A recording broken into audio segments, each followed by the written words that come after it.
پیارے دوستو، اللہ تبارک تعالیٰ کے ایسے شیر کے جو جس میدان میں کھڑے ہو جاتے تو ان کو دیکھ کر دشمنوں کے پسینے چھوٹ جاتے اور اللہ تبارک تعالیٰ کے فضل و کرم سے ہر ایک میدان کو فتح کر لیا جاتا۔ پیارے دوستو، آج کی اس ویڈیو میں ہم آپ کو بتائیں گے کہ حضرت خالد بن ولید کون تھے اور یہ اسلام لانے سے پہلے اسلام کے اتنے بڑے دشمن تھے، اور پھر اللہ تبارک تعالیٰ نے ان کا دل اسلام کی طرف کیسے پھیرا اور یہ کس طرح حضرت محمد مصطفیٰ صلی اللہ علیہ وآلہ وسلم اور اللہ تبارک تعالیٰ کی پاکیزہ ذات پر ایمان لے کر آئے، اور پھر کس طرح اسلام لانے کے بعد حضرت خالد بن ولید نے دشمنان اسلام کو چن چن کر قتل کیا اور پوری دنیا کے اندر اسلام کے پرچم کو بلند کیا۔ اور حضرت خالد بن ولید کے پاس ایسی کون سی طاقت تھی کہ جس کی وجہ سے آپ کو اللہ تبارک تعالیٰ کی تلوار کہا جاتا ہے، اور حضرت محمد مصطفیٰ صلی اللہ علیہ وآلہ وسلم نے حضرت خالد بن ولید کو اللہ تبارک تعالیٰ کا لقب کس مقام پر عطا فرمایا۔ پیارے دوستو، ان تمام تر سوالات کے جوابات قرآن و حدیث کی روشنی میں آج ہم آپ کو اس ویڈیو میں بتائیں گے، اس لیے ہماری آپ سب سے گزارش ہے کہ ہماری اس ویڈیو کو اینڈ تک ضرور دیکھیے گا۔ پیارے دوستو، حضرت خالد بن ولید نے مکہ کے گرانے میں آنکھ کھولی اور آپ کے والد کا نام ولید تھا۔ حضرت خالد بن ولید بچپن ہی سے دوستوں، سخاوت اور فہم فراست کے حوالے سے جانے جاتے تھے۔ حضرت خالد بن ولید کے والد کا نام مکہ کے مشہور ممتاز لوگوں میں شمار تھا۔ آپ کے والد مکہ کے بے شمار باغات کے مالک تھے۔ حضرت خالد بن ولید بچپن ہی کے دوسرے بچوں کی نسبت بہت زیادہ ذہین تھے۔ حضرت خالد بن ولید نے گھڑ سواری، تیر اندازی اور شمشیر زنیوں اور بچپن ہی میں سیکھ لی تھی۔ پیارے دوستو، حضرت خالد بن ولید رضی اللہ تعالی عنہ کس طرح بہادر اور طاقتور اور جنگجو انسان تھے، اس کا اندازہ حضرت محمد مصطفیٰ صلی اللہ علیہ وآلہ وسلم کی اس بات سے بخوبی لگایا جا سکتا ہے کہ حضرت محمد مصطفیٰ صلی اللہ علیہ وآلہ وسلم نے آپ کو سیف اللہ کا لقب عطا فرمایا، یعنی اللہ تبارک تعالیٰ کی تلوار۔ پیارے دوستو، جب حضرت محمد مصطفیٰ صلی اللہ علیہ وآلہ وسلم نے مکہ کے اندر اعلان نبوت کیا اور اللہ تبارک تعالیٰ کی وحدانیت کا پیغام پہنچانا شروع کیا اور لوگوں کو اسلام کی طرف بلانا شروع کیا، اس وقت حضرت خالد بن ولید رضی اللہ تعالی عنہ کا شمار ان گنے چنے لوگوں میں کیا جاتا تھا جو اسلام کے سخت مخالف تھے۔ اس وقت حضرت خالد بن ولید دین اسلام سے نفرت کرتے تھے اور اعلان نبوت کے 19 سال بعد تک یہ کافر ہی رہے۔ اس وقت حضرت خالد بن ولید رضی اللہ تعالی عنہ اسلام کے اتنے بڑے دشمن تھے کہ وہ ہر وقت دین اسلام کو مٹانے کے بارے میں سوچا کرتے اور ہمیشہ اسلام کے خلاف سازش کرنے والوں کے ساتھ بیٹھا کرتے تھے۔ لیکن پیارے دوستو، اللہ تبارک تعالیٰ کی ذات بے نیاز ذات ہے جو جب چاہے جسے چاہے ہدایت سے نواز دے، اور ایسا ہی حضرت خالد بن ولید رضی اللہ تعالی عنہ کے ساتھ بھی ہوا۔ تو پیارے دوستو، جب بھی مسلمانوں اور کافروں کے درمیان جنگ ہوا کرتی تو زیادہ تر کافروں کی طرف سے جنگ کے سپہ سالار حضرت خالد بن ولید رضی اللہ تعالی عنہ ہوا کرتے تھے۔ پیارے دوستو، جب جنگی احد کے موقع پر حضرت محمد مصطفیٰ صلی اللہ علیہ وآلہ وسلم نے مسلمانوں کی فوج میں سے کچھ صحابہ کرام کو ایک پہاڑی پر یہ کہتے ہوئے کھڑا کیا تھا کہ چاہے مسلمانوں کی فوج جیتے یا ہارے، لیکن آپ لوگوں نے اس پہاڑی سے پیچھے نہیں ہٹنا، کیونکہ وہ پہاڑی ایک ایسی جگہ تھی کہ ملک کے کافروں کی فوج آ کر گر جاتی، اسی پہاڑی کے راستے سے پیچھے سے آ کر مسلمان فوج پر حملہ کر سکتی تھی۔ لہٰذا اسی وجہ سے حضرت محمد مصطفیٰ صلی اللہ علیہ وآلہ وسلم نے چند صحابہ اکرام کو اس پہاڑی پر مقرر فرما دیا تاکہ کافروں کی فوج کسی بھی صورت میں اس پہاڑی کے پیچھے سے حملہ نہ کر سکے۔ پیارے دوستو، یہ جنگ بہت ہی خطرناک جنگ تھی۔ اس جنگ کے اندر مسلمانوں کی تعداد کم ہونے کے باوجود بھی کافروں کو دور چاٹنے پر مجبور کر دیا گیا، لیکن اللہ تبارک تعالیٰ کی ذات کو کچھ اور ہی منظور تھا۔ چنانچہ جو لوگوں کو حضرت محمد مصطفیٰ صلی اللہ علیہ وسلم نے پہاڑی پر معمول فرمایا تھا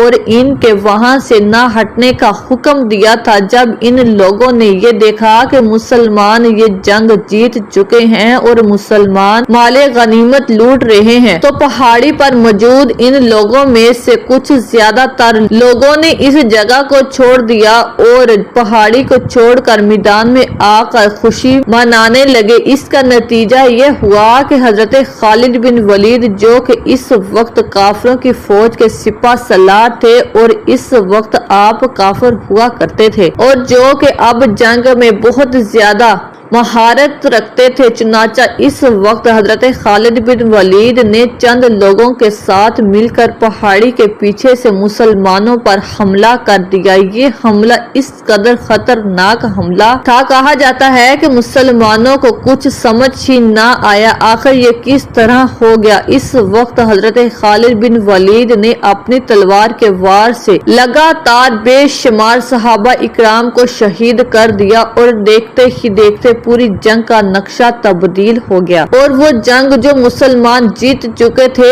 اب وہی جنگ مسلمان ہار چکے تھے، اور یہ حضرت خالد بن ولید کی جنگی مہارت تھی کہ جس کی وجہ سے حضرت خالد بن ولید نے ہاری ہوئی جنگ کو جیت لیا۔ پیارے دوستو، اس جنگ کے بعد وقت یوں ہی گزرتا گیا اور صلح حدیبیہ کے بعد حضرت خالد بن ولید اکثر پریشان رہنے لگے۔ ان کی پریشانی کی وجہ صرف ایک تھی اور وہ وجہ یہ تھی کہ دین اسلام بڑی تیزی کے ساتھ پھیل رہا تھا اور حضرت خالد بن ولید ہمیشہ یہی سوچتے رہتے کہ آخر کیا وجہ ہے کہ کافروں نے کئی بار مسلمانوں کو جنگ کے میدان میں للکارا اور کافر اپنے پاس اچھے ہتھیار اور اچھی جنگجو ہونے کے باوجود بھی مسلمانوں کو ہرا نہ سکے، اور ہمیشہ حضرت خالد بن ولید کے دماغ میں عجیب و غریب باتیں چلتی رہتی اور وہ سوچتے رہتے کہ آخر اسلام کے اندر ایسی کون سی طاقت ہے کہ مسلمان ہمیشہ کافروں سے جیت جاتے ہیں، کہیں ایسا تو نہیں کہ مسلمانوں کے ساتھ کوئی غیبی طاقت ہے، اور کبھی ان کے دماغ میں یہ خیالات چلتے کہ کہیں ایسا تو نہیں کہ حضرت محمد مصطفیٰ صلی اللہ علیہ وسلم واقعی ہی اللہ تبارک تعالیٰ کے سچے نبی ہیں۔ چنانچہ حضرت خالد بن ولید زندگی کے یہ دن انہی کشمکش اور انہی خیالات اور سوالات کے اندر چل رہے تھے کہ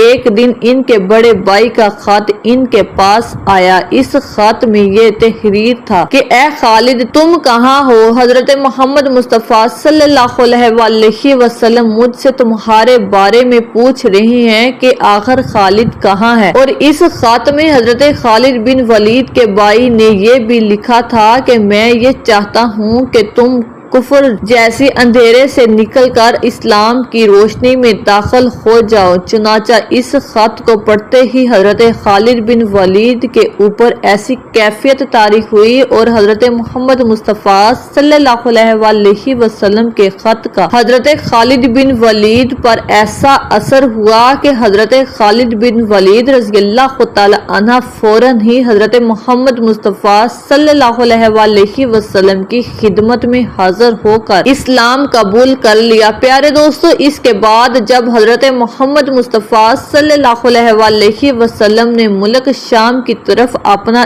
ایک قاصد روانہ کیا، لیکن ملک شام کے لوگوں نے غرور اور تکبر کے اندر آ کر مسلمانوں کے قاصد کو قتل کر دیا، اور اس دور میں کسی بھی ملک کے قاصد کو قتل کرنے کا یہ مطلب ہوا کرتا تھا کہ اس ملک کو کھلے عام جنگ کی دھمکی دینا۔ چنانچہ چنانچہ اس طرح جب وہ روہن امپائر ملک شام کی طرف سے مسلمانوں کی خاصیت کو قتل کر دیا گیا، قاصد کو قتل کر دیا گیا، تو اس وقت حضرت محمد مصطفیٰ صلی اللہ علیہ وسلم نے مسلمانوں کے فوج کو تیار کیا اور اس فوج کو جنگ لڑنے کے لیے ملک شام کی طرف روانہ کر دیا، اور حضرت محمد مصطفیٰ صلی اللہ علیہ وسلم نے اس جنگ کا سپہ سالار حضرت زید بن حارث کو بنایا۔ حضرت زید بن حارث حضرت محمد مصطفیٰ صلی اللہ علیہ وسلم کے وہ لاڈلے صحابی ہیں جو حضرت محمد مصطفیٰ صلی اللہ علیہ وسلم کے منہ بولے بیٹے ہیں، اور آپ کا ذکر قرآن پاک میں بھی آیا ہے۔ چنانچہ حضرت محمد مصطفیٰ صلی اللہ علیہ وسلم نے جنگی لشکر کو روانہ کرتے ہوئے صحابہ اکرام کو یہ نصیحت فرمائی کہ اگر زیاد بن حارث شہید ہو جائے تو اس کے بعد فوج کا سپہ سالار حضرت ابو جعفر رضی اللہ تعالی عنہ ہوں گے، اگر حضرت جعفر بھی شہید ہو جائیں تو اس کے بعد فوج کے سپہ سالار حضرت عبداللہ بن رواحہ ہوں گے، اگر وہ بھی شہید کر دیے جائیں تو اس کے بعد جس پر تم لوگ منتخب ہو اس کو اپنا سپہ سالار بنا لینا۔ چنانچہ اس نصیحت کے بعد حضرت محمد مصطفیٰ صلی اللہ علیہ وسلم نے مسلمانوں کے لشکر کو ملک کے شام کی طرف روانہ کر دیا، اور خود حضرت محمد مصطفیٰ صلی اللہ علیہ وسلم چند صحابہ اکرام کے ہمراہ مسجد نبوی کے اندر تشریف فرما ہو گئے۔ چنانچہ جب مسلمانوں اور ملک شام کے درمیان جنگ ہو رہی تھی کہ تو اس وقت حضرت محمد مصطفیٰ صلی اللہ علیہ وسلم جنگ کا سارا نقشہ صحابہ اکرام کو بتا رہے تھے اور اپنی آنکھوں سے ہونے والی تمام تر جنگ کا حال دیکھ رہے تھے، اور صحابہ اکرام کو بیان فرما رہے تھے کہ یہ بہت بڑی اور خطرناک جنگ تھی، اور حضور صلی اللہ علیہ وسلم کی آنکھوں مبارک میں آنسو تھے، اور حضرت محمد مصطفیٰ صلی اللہ علیہ وسلم روتے ہوئے اپنے پاس موجود صحابہ سے فرما رہے تھے کہ اب حضرت زید بن حارث کو شہید کر دیا گیا، اور اب اسلامی فوج کا جھنڈا حضرت جعفر بن طیارہ کے پاس ہے۔ چنانچہ تھوڑی دیر بعد حضرت محمد مصطفیٰ صلی اللہ علیہ وسلم نے روتے ہوئے صحابہ اکرام کو بتایا کہ اب حضرت جعفر رضی اللہ تعالی عنہ کو بھی شہید کر دیا گیا ہے، اور اب اسلامی فوج کا جھنڈا حضرت عبداللہ بن رواحہ کے پاس آ پہنچا ہے۔ چنانچہ اس کے تھوڑی دیر بعد حضرت محمد مصطفیٰ صلی اللہ علیہ وسلم روتے ہوئے صحابہ اکرام کو اب بیان فرمایا کہ حضرت عبداللہ بن رواحہ کو بھی شہید کر دیا گیا ہے۔ تمام صحابہ اکرام کے متفق ہونے کے بعد حضرت خالد بن ولید کو اسلامی فوج کا سپہ سالار بنا دیا گیا۔ پیارے دوستو، کفر کی زندگی کے بعد حضرت خالد بن ولید کا یہ پہلا موقع تھا کہ جب آپ رضی اللہ تعالی عنہ کو اسلامی فوج کا سپہ سالار بنایا گیا۔ پیارے دوستو، جیسے ہی حضرت خالد بن ولید کے ہاتھ میں اسلامی فوج کا جھنڈا آیا اور جب اس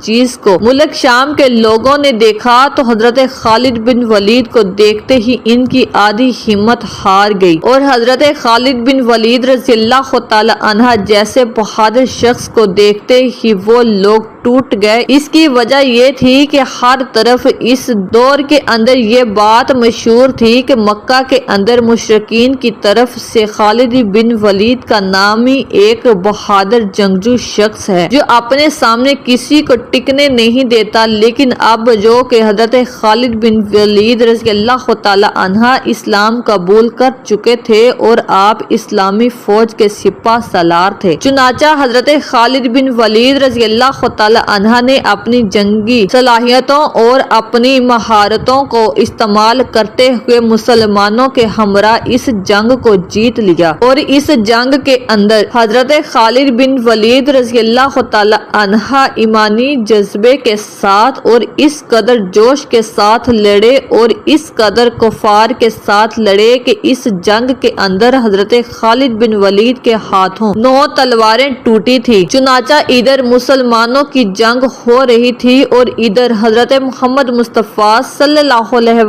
علیہ وسلم مسجد نبوی میں بیٹھ کر صحابہ اکرام کو جنگ کا حال بیان فرما رہے تھے، اور جب حضرت خالد بن ولید رضی اللہ تعالی عنہ اللہ تبارک تعالیٰ کے حکم سے اور حضرت محمد مصطفیٰ صلی اللہ علیہ وسلم بہت خوش ہوئے اور تمام صحابہ کے سامنے حضرت محمد مصطفیٰ صلی اللہ علیہ وسلم نے حضرت خالد بن ولید رضی اللہ تعالی عنہ کو ایک نیا نام دیا، اور وہ تھا سیف اللہ، یعنی اللہ تبارک تعالیٰ کی تلوار، کیونکہ حضرت خالد بن ولید رضی اللہ تعالی عنہ نے اسلام میں داخل ہونے کے بعد مسلمانوں کے ساتھ مل کر کافروں کے خلاف پہلی جنگ جیتی تھی، اور اس جذبے اور ایمانی کے ساتھ جیتی تھی کہ جس کی کوئی مثال نہیں ملتی۔ یہی وجہ تھی کہ حضرت محمد مصطفیٰ صلی اللہ علیہ وسلم نے حضرت خالد بن ولید کو سیف اللہ کا لقب عطا فرمایا۔ چنانچہ اس کے بعد حضرت محمد مصطفیٰ صلی اللہ علیہ وسلم کے تمام صحابہ اکرام کو جنگ کے فتح ہونے کی خوشخبری سنائی، اور اس وقت مسلمانوں نے حضرت خالد بن ولید کی قیادت میں اس جنگ کو جیتا، اور اسی جنگ کے بعد میں جنگ موتا کا نام دیا گیا۔ پیارے دوستو، حضرت خالد بن ولید حضرت عمر فاروق رضی اللہ تعالی عنہ کے دور خلافت میں 642 عیسوی کو اپنے خالق حقیقی سے جا ملے اور اس دنیا فانی سے رخصت ہو گئے۔ پیارے دوستو، اللہ تبارک تعالیٰ سے دعا ہے کہ اللہ تبارک تعالیٰ ہمیں بھی ایمانی جذبہ عطا فرمائے اور ہم سب کو ہمارے نبیوں کے بتائے ہوئے نقش قدم پر چلنے کی توفیق عطا فرمائے۔ پیارے دوستو، امید کرتی ہوں کہ آپ سب کو ہماری آج کی ویڈیو پسند آئی ہوگی، اس لیے ہماری ویڈیو کو لائک کریں، شیئر کریں اور ہمارے چینل کو سبسکرائب ضرور کیجیے گا۔ شکریہ۔